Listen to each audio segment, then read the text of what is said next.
하나님의 말씀, 우리 다니엘서 8장 1절에서 14절의 말씀 보겠습니다. 다니엘서 8장 1절에서 14절 말씀. 이제 다니엘이 직접 꾼 꿈과 환상, 벨사살 왕 그 첫해 그 꿈과 환상을 우리가 7장의 말씀을 통해 살펴보았습니다. 이제 우리 다니엘서 8장은 벨사살 왕이 다스린 지 3년이 되는 그때 또 하나님께서 다니엘에게 이제 두 번째 꿈 환상을 이제 보여주십니다. 1절 말씀 한번 읽어보겠습니다. 시작. 나 다니엘에게 처음으로 환상이 나타난 후 벨사살 왕이 다스린 지 3년이 되던 해에 다시 환상이 나타났습니다. 네, 지금 이제 이러한 배경 가운데 되어지는 또 8장의 말씀입니다. 하나님으로부터 펼쳐지는 역사를 보다 다니엘에게 말씀해 주시는 이 꿈과 환상은 바로 하나님께로부터 되어지는 역사, 다시 말하면 하나님의 주권하에 하나님의 교회 가운데 있는 또 하나님의 마음의 그 원대로 역사하시는 그 모든 역사들, 결국 하나님으로부터 펼쳐지는 것입니다.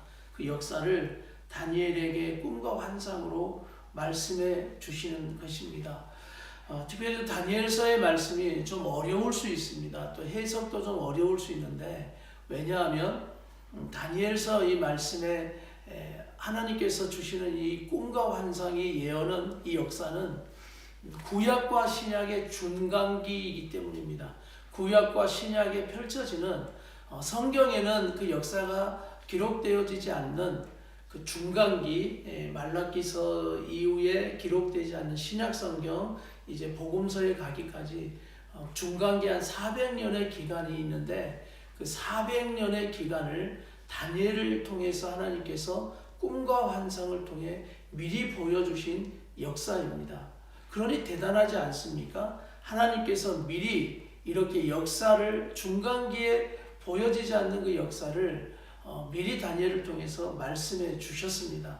그래서 이 다니엘서는 그래서 조금 역사를 풀어가는 말씀이기 때문에 좀 어려울 수 있지만, 그러나 이 다니엘서의 이 신구약의 중간기의 이 말씀들을 통해서 더더욱 이 역사가 그냥 사람들로 의해서 되어지는 역사가 아니라 오늘 바로 하나님으로부터 펼쳐졌던, 바로 하나님의 주권하에 있었던, 바로 하나님의 계획 가운데 있었던 역사구나. 더 하나님의 말씀이 역사적으로 증명되어지는 진리요 살아계신 하나님의 말씀이라는 것을 우리는 더 확신할 수 있는 겁니다. 자, 2절부터 보면 이제 그 꿈과 환상이 어떻게 나타나는지 2절 읽습니다. 시작. 나는 엘람 지방 수산성에 있었으며 을레강가에 환상을 보았습니다. 여기서 우리가 좀 알아야 될 엘람 지방 수산성이다라고, 엘람 지방 수산성이라고 말하는 것은 바사의 영토. 그래서 이 바사의 영토, 다시 페르시아 영토입니다. 그런데 지금 다니엘은 바벨론에 있습니다. 바벨론, 지금 벨사살 왕 때 그 꿈과 환상을 본 곳이죠. 그런데 갑자기 바사의 영토에 있다. 이 말씀은 다니엘이 그 바사의 영토로 간 그 말씀이 아니라 지금 그의 영을 이끌어 갔다라는 말씀입니다. 에스겔도 역시 환상을 볼 때 에스겔을 붙잡아서 그의 영을 예루살렘 성으로 막 성전으로 데려갔던 것처럼 오늘도 다니엘의 영을 이끌어서 그 미리 바사의 영토로 가서 그 바사의 영토에서 이 꿈과 환상을 보여주고 펼쳐주시는 것입니다. 이해가 되시죠? 자, 그래서 이제 3절의 말씀, 그 환상이 보입니다. 시작. 내가 눈을 들어보니 강가에 2개의 긴 뿔을 가진 수장이 서 있었습니다. 긴 2뿔 가운데 한 뿔이 다른 뿔보다 더 길었고 그 긴 뿔이 나중에 돋은 것이었습니다. 내가 보니까 그 순양이 뿔로 서쪽과 북쪽과 남쪽을 들이받는데 어떤 짐승도 그 순양을 당하지 못하고 그 손에서 구할 수 없었습니다. 그 순양은 무엇이든지 자기 좋을 대로 했으며 점점 더 강해졌습니다. 네, 오늘 3절에 여러분 줄을 한번 그어놓읍시다. 2개의 긴 뿔을 가진 순양입니다. 순양. 순양의 환상을 봅니다. 근데 두 개의 긴 뿔을 가졌다라고 말씀하죠. 미리 오늘 3절에서 5절까지 계속 되어지는 말씀에 순양이 나오고 순염소가 나옵니다. 오늘 이 순양과 순염소는 이제 풀어주십니다. 그 순양과 순염소가 뭐냐? 바로 순양은 바사, 페르시아를 말합니다. 페르시아를 말하고 순염소는 헬라를 말합니다. 그러니 여러분 큐티책 옆에다가 순양 두 개의 긴 뿔을 가진 순양하고 거기에다가 여러분 바사 페르시아라고 기록을 해 놓으십시오. 그런데 두 개의 긴 뿔을 가졌다라고 말하는 건 계속해서 지금 해석하고 있습니다. 이 페르시아는 연합국으로 시작했다고 그랬죠. 메대와 바사, 메대와 페르시아 이 두 개의 긴 뿔을 가졌다라는 것입니다. 이게 결국 작은 뿔이 어디고 긴 뿔이 어디겠습니까? 예, 메대가 작은 뿔이겠죠. 긴 뿔은 바로 메대를 흡수해버린 바사가 되겠습니다. 그래서 이 바사 페르시아가 계속해서 주변 국가를 정복해가는 그 방향에 대해서 사절은 말하는 겁니다. 그 순양이 뿔로 서쪽, 북쪽, 남쪽을 들이받는다. 어떤 짐승도 당하지 못한다.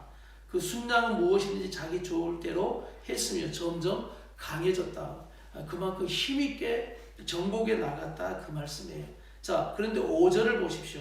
5절 시작. 내가 이 생각에 빠져 있는 가운데 갑자기 순염소 한 마리가 서쪽에서 나와서 땅을 디디지도 않고 온 세상을 누비고 다녔습니다. 자, 순염소에다가 한번 줄을 그어 놓으시고 이것은 헬라를 말합니다. 헬라.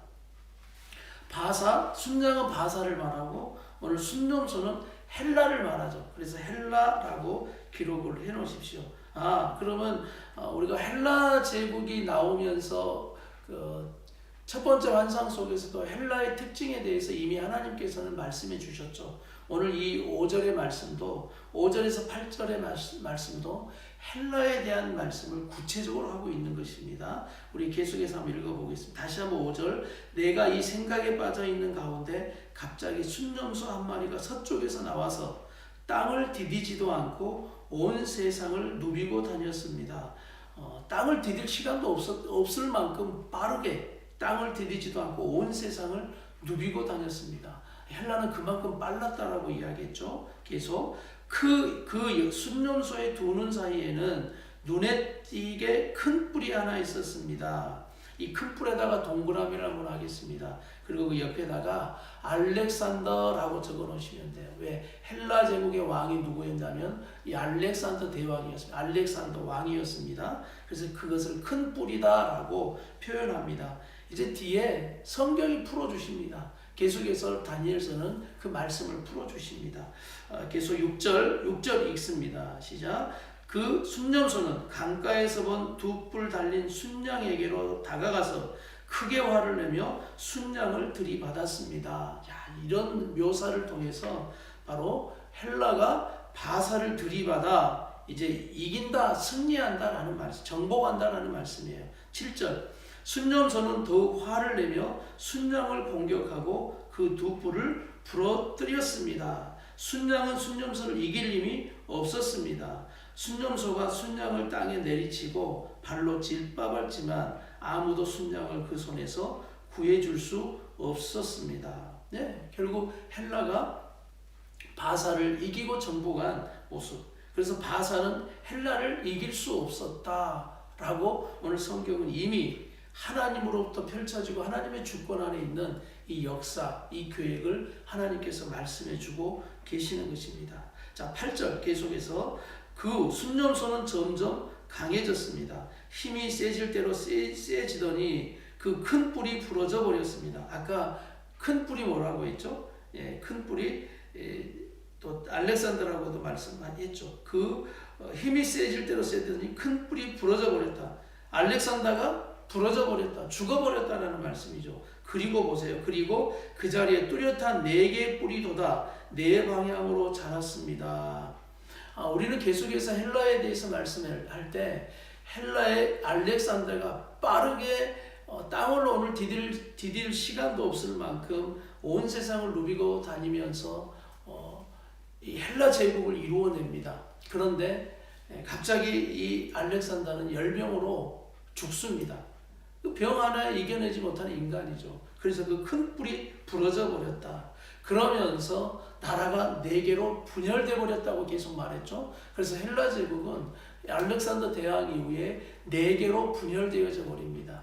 더 이제 구체적으로 다음에 이 4개 분열된 나라가 왜 중요하냐면 바로 또 신약과 이어지는 말씀들이기 때문에 굉장히 중요하죠. 4개의 뿔이 돋아 4방향으로 자라났다. 이걸 어떻게 아시냐는 것이죠. 하나님이시기 때문에 아는 겁니다. 하나님이시기 때문에 이 헬라가 그렇게 정복해 나가지만 그 큰뿔 알렉산더도 죽을 것이고 또 그 이후에 4개로 분열되어져 버린다. 셀루쿠스, 프톨레미, 카잔더, 리시마쿠스라고 이렇게 4개의 구역으로 딱 나누어지면서 이제 다스리게 되어집니다. 자, 9절 우리 계속해서 읽습니다. 9절 시작. 그 가운데 한 뿔에서 또 작은 뿔 하나가 돋아서 남쪽과 동쪽과 영광스러운 땅을 향해 매우 크게 자랐습니다. 자, 한 뿔에서 또 작은 뿔 하나가 돋아서 남쪽과 동쪽과 영광스러운 땅을 향해 매우 크게 자랐습니다. 자, 작은 뿔 하나에다가 여러분 동그라미를 한번 하십시오. 계속해서 이 작은 뿔이다, 작은 뿔이다라는 이 작은 뿔에 대한 말씀을 계속하죠. 없어질만 하면 또 작은 뿔 하나가 돋아서 바로 또 크게 자란다, 힘이 세다, 강력하다라는 말씀을 다니엘서 말씀 계속 반복하고 있는 겁니다. 자, 10절 말씀. 그렇게 자라서 하늘 군대에 닿을 만큼 자랐고 하늘 군대 가운데 몇몇과 별들 가운데 몇몇을 땅에 내리치고는 발로 짓밟았습니다. 자, 11절. 그 뿔은 아까 작은 뿔 하나가 그 뿔은 자 보세요. 스스로 자신을 높여 하늘 군대의 주인처럼 높이더니 하나님께 날마다 드리는 제사를 없애버리고 하나님의 성전마저 헐어버렸습니다. 이런 일이 일어난다라는 말씀입니다. 그리고 정말 이런 일이 일어났습니다.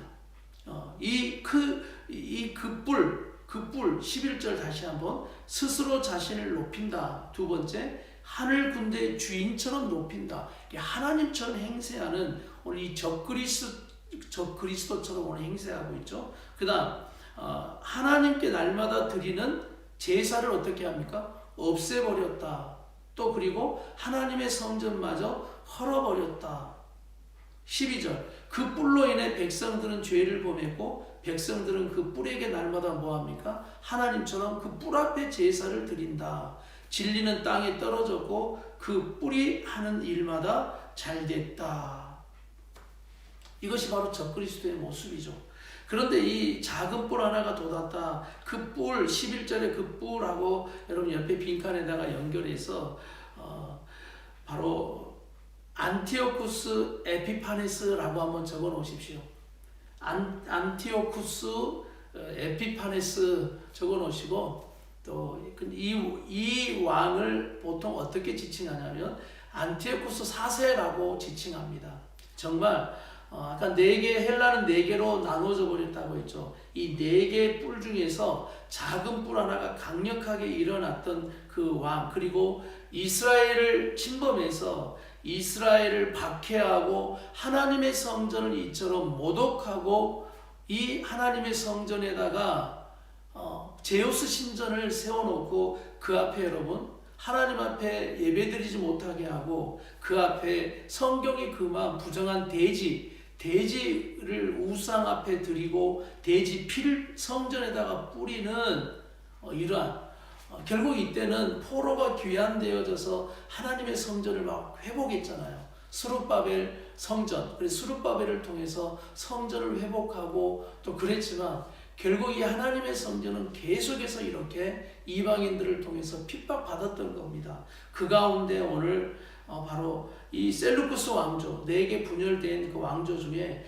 셀루쿠스 왕조가 있었는데 이 왕조 가운데 8번째 왕 안티오쿠스 4세, 이 역사적으로 신구약 중간기 때 가장 적그리스도처럼 하나님의 이름을 모독하고 성전을 모독하고 성도들을 괴롭히고 핍박했던 왕 중에 하나였습니다. 그래서 여러분이 검색해 볼 수 있으면 안티오쿠스 4세 또 에피파네스 이 왕을 한번 검색해 보면 이 왕이 어떤 일을 했는지 여러분 오늘 다니엘서 말씀을 그대로 이 왕이 그렇게 하나님의 성전을 모독했고 핍박한 것을 우리가 알 수 있습니다. 11절 12절을 다시 한번 이 적그리스도와 이 불은 오늘 안티오쿠스 4세뿐만 아니라 세대적으로 계속해서 일어나는 적그리스도의 모습입니다. 우리 11절 12절 다시 한번 그 뿔은 스스로 자신을 높여 하늘 군대의 주인처럼 높이고 하나님께 날마다 드리는 제사를 없애버리고 하나님의 성전마저 헐어버렸다. 야 여러분 우리 이럴 때 교회와 성도들은 어떻게 해야 합니까? 정말 앞으로의 세대의 적그리스도가 또 이렇게 역사할 때 우리는 정말 믿음으로 승리할 수 있는가? 12절 그 뿔로 인해 백성들은 죄를 범했고 백성들은 그 뿔에게 날마다 제사드리고 진리는 땅에 떨어졌고 그 뿔이 하는 일마다 잘됐다. 막 또 이 뿔이 강력하게 승리하는 것처럼 나갑니다. 13절 다니엘의 고민이 되어지죠. 나는 거룩한 분이 말씀하시는 것을 들었습니다. 또 다른 거룩한 분이 그 거룩한 분에게 여쭈었습니다. 이 환상에 나타난 일이 언제까지 계속되겠습니까? 날마다 드리던 제사를 못 드리고 멸망당할 죄를 범하며 성전이 헐리고 하나님의 백성이 질밥히는 일들이 언제까지 계속되겠습니까? 언제까지 되겠냐는 것이죠. 지금 이 코로나가 길어지면서 또 우리 마음속에 또 주님 앞에 묻는 질문이기도 합니다. 하나님 언제까지 이렇게 되어집니까? 참 끝이 보이지 않는 것처럼 역시 코로나도 그렇게 가고 있는 것 같습니다. 오늘 더욱 이 환상은 다니엘에게 그런 두려움이 있지 않겠습니까? 와 이런 일이 일어나면 정말 이 일이 언제까지 됩니까? 아마 이것이 계속되면 교회와 성도들이 견딜 수 있겠습니까? 이것이 여러분 동일하게 요한계시록의 말씀이기도 합니다. 14절 천사가 내게 말했습니다. 그날까지 2300일이 걸리며 그때는 성전이 깨끗해질 것이다. 2300일이 걸린다. 여러분 이 숫자는 상징적인 의미도 있다. 그렇지만 오늘 다니엘서에서 나오는 숫자는 또 역사적인 그들의 숫자를 의미하기도 합니다. 정말요. 이 일이 언제까지 이루어지냐면 바로 2300일이 딱 되어집니다. 2300일 동안 이 안티오쿠스 4세가 오늘 바로 주변 나라를 정복하면서 이스라엘을 그렇게 박해하고 하나님의 성전을 그렇게 모독하고 핍박했던 이 일이 바로 2300일이 걸립니다. BC 171년에서 BC 164년까지 이루어지는 거예요. 여러분 기록해 놓으셔도 됩니다. 옆에다가 BC 171년 경에 시작되어서 BC 164년 12월 달에 딱 맞춰지는 겁니다. 이게 바로 역사, 중간기 역사 가운데 바로 2300 바로 일 동안 이 핍박이 이루어졌고 정말 이 역사가 이루어집니다. 그래서 이스라엘 백성은 BC 164년 12월 14일, 바로 14일이 바로 그들에게는 어떤 일이냐면 수전절입니다. 수전절. 바로 하나님의 성전을 다시 되찾고 했던 그 핍박의 기간들이 지나고 또 또 감사를 드렸던 수전절로 지내는 것입니다. 그래서 요한복음 10장 22절의 말씀에는 이 수전절이 또 나오기도 합니다. 이 수전절이 무엇이냐? 바로 이때 일어났던 그 일들을 또 기념하며 하나님 앞에 나아가는 날이기도 합니다. 오늘 말씀을 마무리하겠습니다. 또 다니엘서 말씀이 조금 중간기에 대한 역사를 예언해 주시는 말씀들이기 때문에 더 참 놀라운 겁니다. 그리고 조금 역사를 말씀하기 때문에 어려울 수 있는 겁니다. 그래서 또 설명을 드리는 겁니다. 또 이 말씀은 내일 말씀의 8장에 계속 이어지는 말씀 가운데 그대로 풀어주십니다. 아 이것은 이거야, 이것은 이거야 라고 풀어주시는 말씀. 오늘 말씀을 기억하면 또 내일 말씀이 더 쉬워집니다. 그래서 성경은 성경이 풀어주십니다.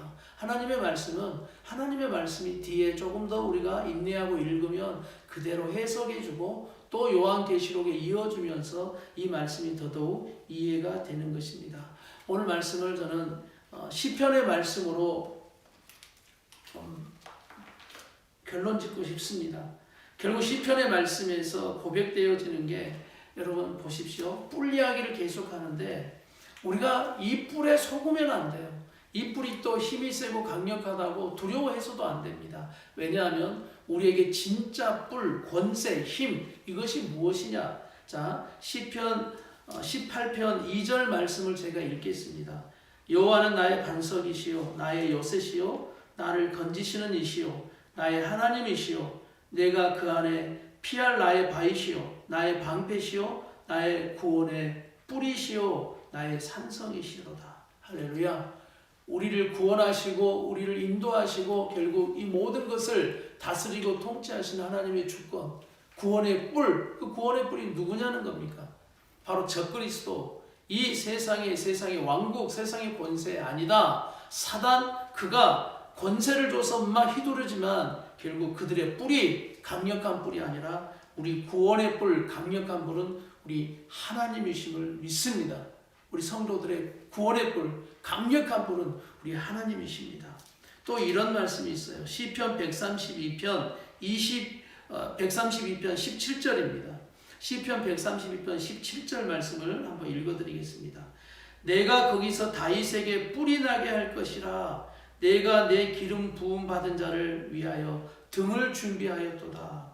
다윗에게서 한 뿔이 나게 한다. 이게 진짜 하나님의 말씀입니다. 그러나 적그리스도 또 이 사단이 세상을 통해 우리를 속이는 것은 세상 가운데 한 뿔이 나와서 그 한 뿔이 대단한 구원자인 것처럼 이야기하지만 그 뿔은 가짜입니다. 결국 하나님의 심판 가운데 무너질 뿔입니다. 오늘 분명 132편 17절 다윗에게 그 뿔이 나올 것이다. 그분이 바로 기름 부음 받은 메시아, 우리를 구원하신 뿔, 우리의 정말 그 강력한 한 뿔, 예수 그리스도가 우리의 뿔인 것을 믿습니다. 그리고 18절은 내가 그의 원수에게는 수치를 옷 입히고 그에게는 왕관이 빛나게 하리라. 원수는 수치를 입을 것이다. 원수는 하나님께서 심판하신다.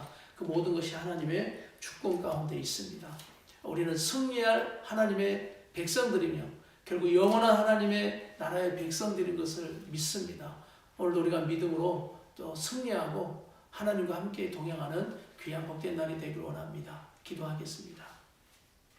하나님 아버지, 오늘 모든 역사가 하나님의 주권 안에 펼쳐지는, 하나님으로부터 펼쳐지는 이 예언된 역사, 그대로 성취가 됐고 그대로 이루어졌던 이 역사를 보면서 우리 모두가 다시 한번 깨닫게 해 주시옵소서. 정말 이 역사 가운데 펼쳐진 하나님의 말씀이 놀랍습니다. 다시 한번 우리 성도들이 하나님의 말씀을 보면서 그저 그렇게 쉽게 보지 않게 하시고 정말 예언된 하나님의 말씀이 펼쳐진 역사 속에 다시 한번 증명되어져 버렸고 증거된 살아계신 우리 하나님의 말씀과 지금도 살아계셔서 이 역사를 주관하시고 인도해 가신 우리 하나님의 역사를 바라보며 오늘도 그 하나님 말씀 앞에 신뢰하며 나가는 우리의 걸음들 되게 하여 주시옵소서. 다시 한번 어려움 가운데 위기 가운데 있는 이 세대와 또 우리 성도들 가정에 그 어려움들이 있습니까? 다시 한번 살아계신 하나님을 바라보게 해 주옵소서. 믿음으로 주님 말씀을 붙들고 결국 승리하게 하시고 결국 되게 하시는 하나님을 바라보고 나아가는 우리 성도들의 삶 되게 하여 주옵소서. 예수님의 이름으로 간절히 기도드리옵나이다. 아멘.